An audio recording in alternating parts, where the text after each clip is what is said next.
구원과 상관없이 사는 사람들이에요. 그런데 그러한 혈통 가운데서 내가 태어났는데 나는 이 시대에 머물면서 이 복음을 듣게 되어요. 이게 너무너무 감사한 일이죠. 그래서 사실 제가 결혼하면서는 내 뒤에는 이 복음이 언제 끝날지 모르니까 얘를 안 낳아야 되겠다. 사실 그렇게 생각을 했어요. 이 말씀을 이렇게 제가 성경을 보면서 그래서 처음에 이제 결혼하면서부터 나는 얘를 안 낳겠다라고 생각을 했는데 그래도 얘를 어떻게 하는 게 둘을 주셨어요.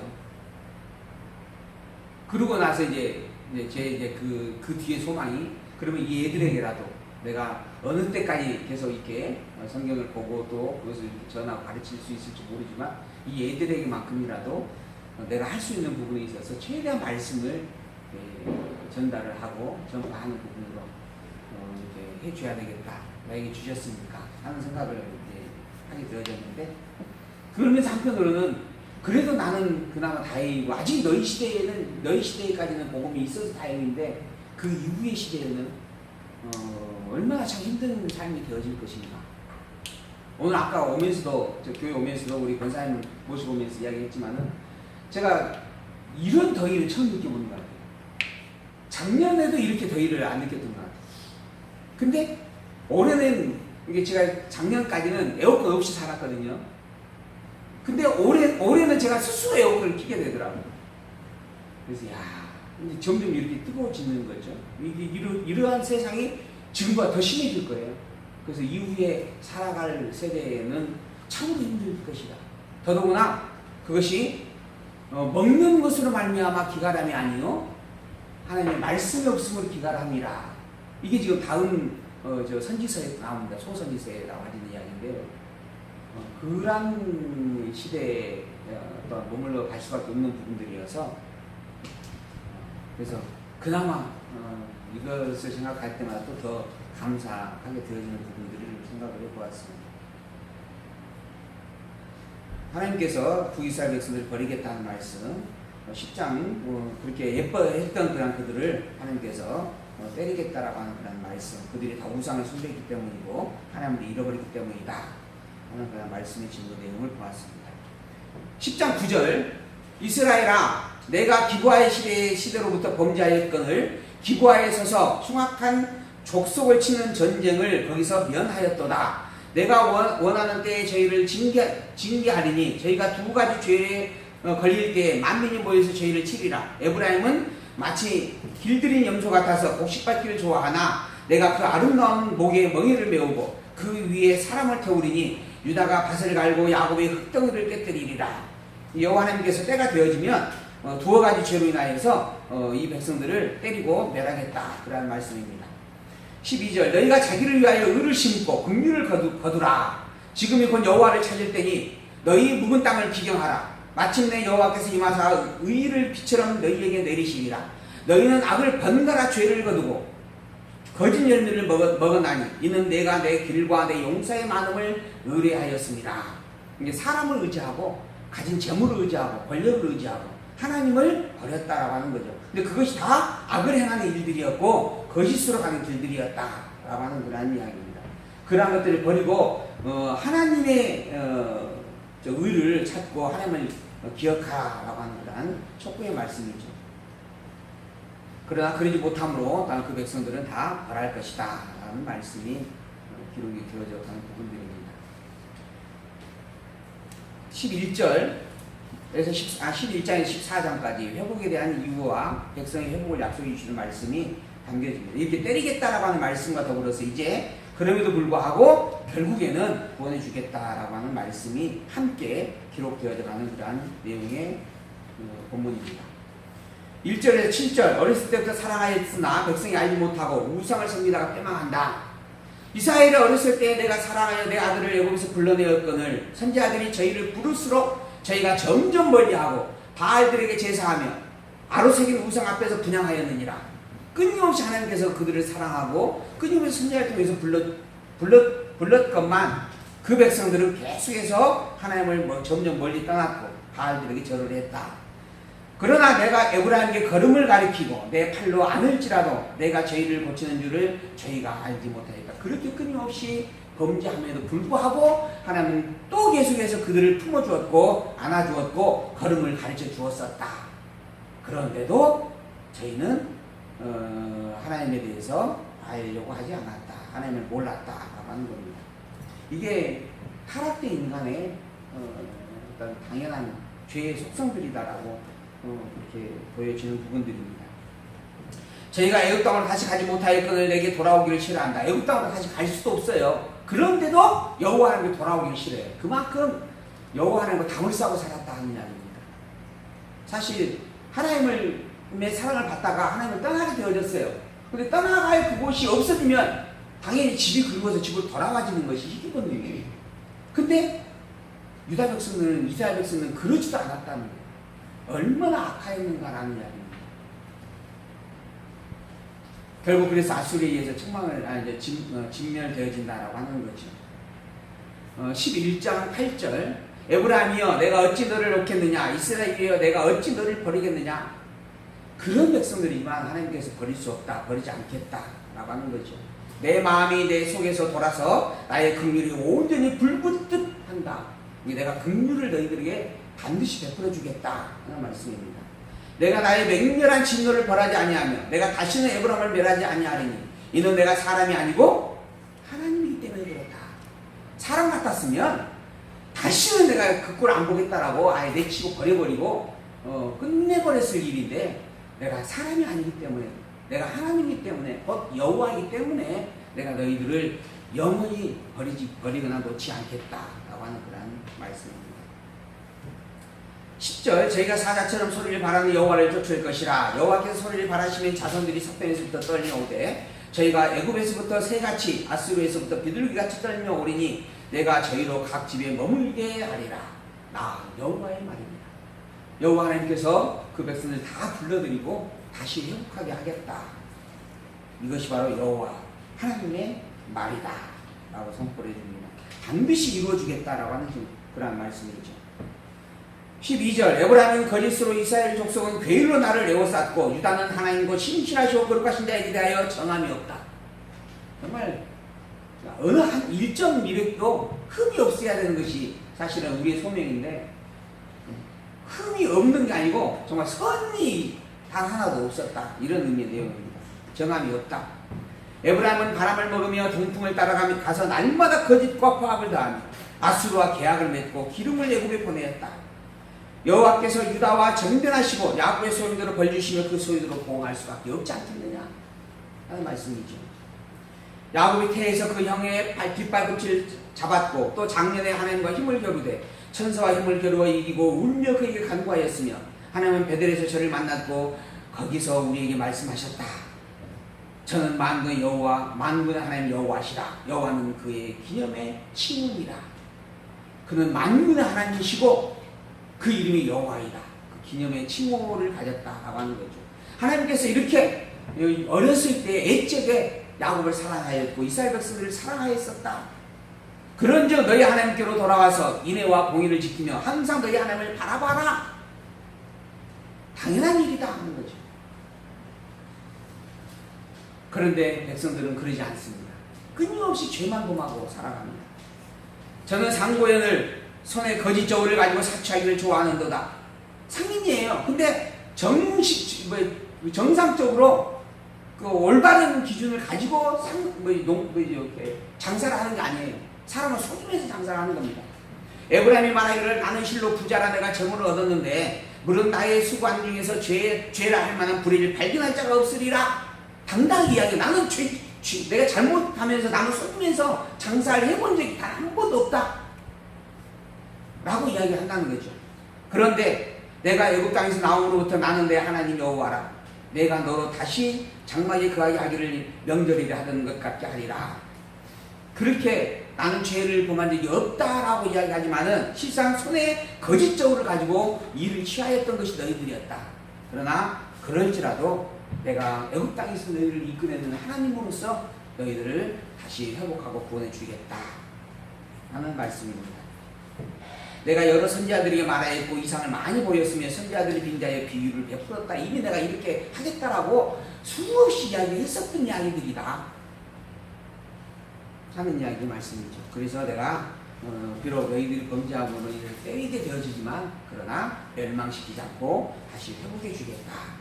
그 회복의 과정에 대한 이야기가 13장에서 14장까지의 내용입니다. 13장 1절에서 8절 우상을 섬기는 그 백성을 하나님께서 때린다 다시 한번 말씀을 하시고요. 그러지만 언약한 대로 구원해 줄 것이다. 그리고 그 이전에 먼저 칼로 인한 비참한 죽음을 경험하게 될 것이다. 이제 진노하고 난 다음에 때리겠다라고 하는 겁니다. 하나님께서 구원을 해줘요. 근데 구원하기 이전에 진노를 하고 난 진노하겠다라고 하는 거예요. 진노하고 구원을 해줘요. 이게 회복입니다. 이 회복은 사실은 시련과 고통이 있음으로 인해서 올 수 있는 사건입니다. 시련과 고통이 없으면 회복이 필요가 없잖아요. 잃어버렸기 때문에 다시 돌아와질 수 있는 거죠. 그런데 하나님의 승리의 궁극적 목적은 구원과 회복입니다. 이스라엘 백성들을 때리는 것은 과정이고 이 때리고 난 이후에는 다시 세워주겠다라는 것이 지금 말씀의 내용이잖아요. 그러면 구원해 주시고 회복해 주실 거 왜 진노하시고 시련을 주셨나? 처음부터 아예 진노와 시련을 안 하고 그냥 이 구원과 회복을 처음부터 누리게 하시면 되지 않느냐? 그런 질문을 우리가 해볼 수가 있어요. 처음부터 원래 하나님께서 처음부터 복을 줬잖아요. 근데 복 준 걸 그냥 그대로 다 누리며 살게 하시면 될 일인데 왜 하나님께서 진노하시고 시련을 주시고 난 다음에 이걸 다시 맛보게 하시는 것이냐? 사실 처음부터 주신 이 복은 영원한 섭리의 복입니다. 이게 창세 전에 일어난 작정과 예정의 섭리죠. 작정과 예정의 섭리고 이게 지금 영원한 나라 천국의 복이에요. 근데 하나님이 이 피조 세계를 만드셨어. 영원하신 절대 주권자이신 절대 기준자이신 하나님이 상대적인 선과 악이라고 하는 상대적인 피조 세계를 만드셨어. 그리고 이 피조 세계는 처음부터 빛이 있고 어둠이 있는 세계예요. 빛이 있는 것과 동시에 어둠이 항상 존재합니다. 선이 있은 것과 동시에 항상 악이 있어요. 그래서 이 세상에 사는 존재는 항상 갈등하며 살 수밖에 없어요. 선택하며 살아가게 되어지는 속성을 가지고 있는 존재들입니다. 그런 세계를 만들었어요. 그러니까 사실 이 피조 세계를 만드는 것 자체가 어떻게 보면은 이 영원하신 하나님의 섭리의 영역에서 벗어나진 일이에요. 근데 왜 이걸 만드셨을까? 이 영원하신 복이 얼마나 큰 은혜인가라고 하는 것을 알게 하기 위해서 만드신 거예요. 이 상대적인 속성 속에서 하나를 취함으로 말미암아 하나를 잃어버릴 수밖에 없는 세계를 만들어 놓으시고 너 이거 취했지? 대신 이거 잃어버린 것이 얼마나 슬픈 줄 알겠느냐? 라고 느낄 수밖에 없는 그런 경험적 세계를 주신 겁니다. 이게 우리가 사는 세상이에요. 그래서 이 세상에는 사실은 기준으로 삼을 게 없어요. 성공이라고 하는 것을 기준으로 놓고 젊은이들이 지금 열심히 공부하고 있어요. 남들보다 조금 더 잘 먹고 잘 살기 위해서 애쓰고 몸부림을 치고 있어요. 그게 나름대로 있는 현재 가치 기준입니다. 근데 사실 그걸 이루었다 해도 행복에 충족이 이루어질 수 있는가? 그러지 못해요. 그것이 만약에 행복의 기준점이라고 한다면 삼성 이건희 회장만큼 행복한 사람이 없어야 됩니다. 근데 어떻게 보면 가장 불쌍하다고까지 이야기하는 경우가 있어요. 얼마 전에 제가 아는 지인의 부모님께서 아버님께서 돌아가셨어요. 근데 그 아버님이 지병이 있으셨고 노안이었어요. 그러니까 돌아가실 때가 되어졌어. 근데 순간 호흡이 멈추니까 자식들 입장에서 너무 당황스럽잖아요. 그러니까 바로 119를 불러가지고 인공호흡기를 달았어요. 인공호흡기를 달고 2주간 더 살으셨어요. 근데 그 지인이 나중에 이제 제가 장례식장에 가서 위로를 하는데 이 지인이 하는 말씀이 인공호흡기를 다는 것에 이렇게 후회해본 적이 없다 그러시더라고요. 이게 왜 그렇습니까? 그랬더니 인공호흡기를 달하니까 한 2, 3일은 견디셨어. 근데 이미 노안이 되어진 상태고 몸이 기분이 없는 상태라 다리 끝에서부터 전부 몸이 까맣게 타들어가더라고요. 이게 검은색으로 변하더라고요. 호흡이 이렇게 인공호흡기 달고 있는데도. 그래서 그 멍들어가는 그러한 모습을 볼 때마다 찢어지듯이 아프더라고요. 근데 한 번 달아나서 뗄 수가 없대요. 그래서 결국 온 가족이 회의해가지고 2주 만에 결국은 끊자. 그 의사도 결국은 자가호흡 불가능하다 해가지고 했다 하는 이야기를 하더라고요. 뭔 이야기 하다가 뭔 이야기 하려고 이런 얘기가 왔을까요? 그러니까는 지금 이건 회장이 그래서 이거 누워 계시잖아요. 아무것도 못하고 누워 계시잖아요. 그 돈이 다 이제 누가 가져가요? 당신은 한 푼도 당신 손에 쥐어주고 가지 못합니다. 그러니까 그 돈이라고 하는 것이 행복의 기준이 되어질 수가 없는 거예요. 성공이라고 하는 것, 모든 사람들이 다 부러워할 수밖에 없는 위치이지만 실상 그 당사자에게는 그것도 행복이 되어지지 못한다라고 하는 거죠. 왜 그러는가? 이 세상 자체가 상대적 속성으로 만들어진 세상이기 때문에 그래요. 이 세상 자체가 기준을 삼을 것이 없는 존재이기 때문에 그런 겁니다. 그러면 우리가 무엇을 기준으로 삼아야 되는가? 너무 뻔한 이야기잖아요. 영원하신 하나님에는 없어요. 그래서 그 영원하신 하나님을 안다라고 하는 거예요. 그걸 알려주고 있다라고 하는 거예요. 이게 성경의 말씀입니다. 하나님께서 주신 말씀 13장 1절에서 8절 우상을 섬기는 백성의 죄, 그리고 칼에서 죽인다라고 하는 말씀 14장 하나 볼까요? 14장 1절입니다. 14장 1절 이스라엘아 내 하나님 여호와께로 돌아오라. 내가 불의함을 인하여 엎드러졌느니라. 너는 말씀을 가지고 여호와께로 돌아와서 아뢰기를 모든 불의를 제하고 선한 말을 받으소서. 우리가 입술로 수송한 일 대신하여 주께 드리리이다. 우리가 아수르의 구원을 의지하지 아니하며 말을 타지 아니하며 다시는 우리의 손으로 지은 것을 향하여 너희는 우리 신이라 하지 아니하겠나이다. 이게 이제 백성들 고백이거든요. 하나님, 우리가 이제 아수르도 의지하지 않겠습니다. 우리가 군대도 의지하지 않겠습니다. 권력도 의지하지 않겠습니다. 우리가 다시는 손으로 지은 것을 가지고 당신이 내 신이여라고 말하지도 않겠습니다. 오직 나의 신은 여호와 되신 하나님 당신뿐이다라고 그렇게 외치겠습니다. 그렇게 제정신으로 돌아오게 된다 하는 이야기입니다. 그렇게 하겠다라고 하는 거예요. 하나님께서. 그게 때리시는 이유입니다. 내가 의지했던 것들이 헛것이었구나 라고 하는 것을 알게 하기 위한 것, 그리고 내가 진정으로 의지해야 될 것은 하나님뿐이다라고 하는 것을 알게 하기 위하여 때리셨다라고 하는 거죠. 4절 내가 저희의 패역을 고치고 질거의 저희를 사랑하리니 나의 진노가 저희에게서 떠났습니다.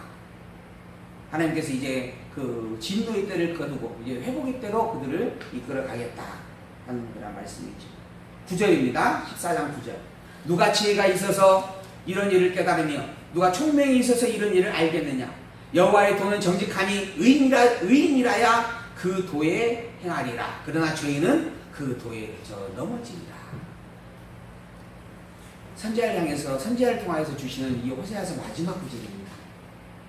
이 세상에 이런 여호와 하나님을 아는 지혜가 과연 누구에게 있겠느냐? 아무도 없어요. 여호와 하나님이 당신의 백성들에게 그러한 지혜를 줄 때에만 누릴 수 있는 겁니다. 그래서 여기 이야기하잖아요. 여호와의 도는 정직하고 의인이라야 그 도에 함께 행할 수 있다라고 하는 겁니다. 하나님의 백성 외에는 이 진리와 함께 할 자가 없다라고 하는 겁니다. 오히려 악인은, 죄인은 그 도에 거쳐져서 넘어질 뿐이다. 여호와를 아는 게 축복이다라고 그래서 말씀드릴 수밖에 없습니다. 하나님의 여호와이심을 아는 것, 그리고 여호와인 그분만이 참 하나님이다라고 하는 이 사실을 아는 것, 그 여호와이신 하나님이 당신의 여호와 되심을 증거하기 위해서 최고의 표적으로 주신 이가 바로 그리스도 예수라고 하는 것. 그래서 예수가 그리스도이심을 아는 그 일과 예수만이 그리스도라고 하는 이 신앙의 고백을 할 수 있다라고 하는 것, 그리고 왜 예수가 그리스도인가를 우리가 확증 지을 수 있다라고 하는 것, 그리고 더불어 그런 신앙의 고백으로 그리스도의 이름을 붙잡고 오직 여호와 되신 하나님을 우리의 하나님으로 고백하고 찬양한다라고 하는 것, 이건 의인이기 때문에 주어진 축복입니다. 그 복이 지금 오늘 우리에게 있습니다. 바꿔 말하면 여러분들은 의인이다라고 하는 겁니다. 여러분들은 천국 백성이다라고 하는 겁니다. 그걸 내가 알았든 몰랐든 상관없이 우리는 본질적으로 그 백성이었던 것이 틀림없는 일이었으며 그 증거가 바로 내게 있는 겁니다. 하나님이 예수가 그리스도입니다. 신앙의 고백, 그리고 여호와 하나님을 믿는 이 신앙이라는 고백. 고로 이 신앙을 간직한 여러분들과 저는 천국에서 함께 거닐 것입니다. 그 나라가 저리 선 나라가 아니에요. 그 나라가 영원한 나라, 다시는 피조세계의 이 상대적 속성을 간직하고 있는 세상이 아닌 이 피조세계를 뛰어넘는 영원한 광채만이 넘치는 기쁨과 즐거움과 행복만이 넘치는 그 나라. 다시는 죽음이 없고 아픔도 없고 애통함도 없고 슬픔도 없고 눈물도 없는 그 나라. 영원한 기쁨과 영원한 찬양과 감사만이 있는 그 나라. 그 나라의 삶을 우리가 보장받고 살아간다라고 하는 거죠. 그런 값진 여러분들입니다. 이 무더위가 비록 힘들고 어렵지만 그래서 하루하루 보니까 저는 조금 그래도 덜 하려고 애를 쓰는데 우리 한이 엄마 같은 경우는 덥다고 불평불만을 꽤 하더라고요. 그러니까 불평불만이 아니라 왜 이렇게 더워 짜증낼 것이 아니라 하나님이 왜 이렇게 덥게 하실까 이걸 생각하는. 그리고 성경의 말씀을 따라서 볼 때는 이건 어떤 위치와 어떤 시대에 지금 머물러 있는 것일까? 과연 이것이 어떻게 하나님의 여호와심을 증거하는 사건이 되는 것인가? 이런 생각을 해볼 수 있는 그런 시간들로 이 더위를 이겨내시기를 바라면서 오늘 말씀을 마치도록 하겠습니다.